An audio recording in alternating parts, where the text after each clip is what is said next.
ፕሪቶሪያን በተመለከተና አፈጻጸሙን በመለከተ የሰሞኑን የጠለምት ትንኮሳ በተመለከተ በምስራቅና በምዕራብ ጠለምት ኃይሎች አሻግረናል ልከናል ብለዋል። ለምን? አንዱ በረከት ባይዘስ ነው። ግጭቱ የተጀመረው እነ ኢትዮ ፎረም እንደሚጮሁ ሳይሆን እነ ዶቅዶቄዎች እንደምንደቆደቁ ሳይሆን ማን ልኮ ነው ማለት ነው? ታደሰ ወረደ እንዳለው ልከናል። በምስራቅም በምዕራብ ጠለምትም ኃይል ልከናል። ከመከላከያ ጋር በምን ምክንያት መጣችሁ በሚል ጉዳይ ግጭት አጋጠመ እና ለመጣችሁ የአየር ሁኔታ ለመጠየቅ ነው፣ ደህንነታቸውን ለመጠየቅ ነው የመጣችሁት። ግጭት ገጠመን።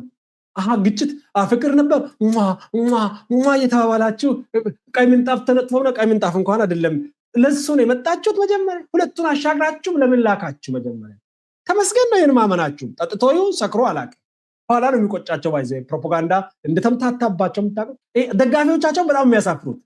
አሁን የነሱ ደጋፊዎች ቀድመው እነ ስታሊን እነ ኢትዮ ፎረሞች ጠቅላይ ሚኒስትሩ ጀመረ አሉ። መጣና እኛ ጀመርነዋል። አሁን ምን ውስጥ ትገባላችሁ ነው ጥያቄ። አሁን ምን ይውጣችኋል ነው ጥያቄ።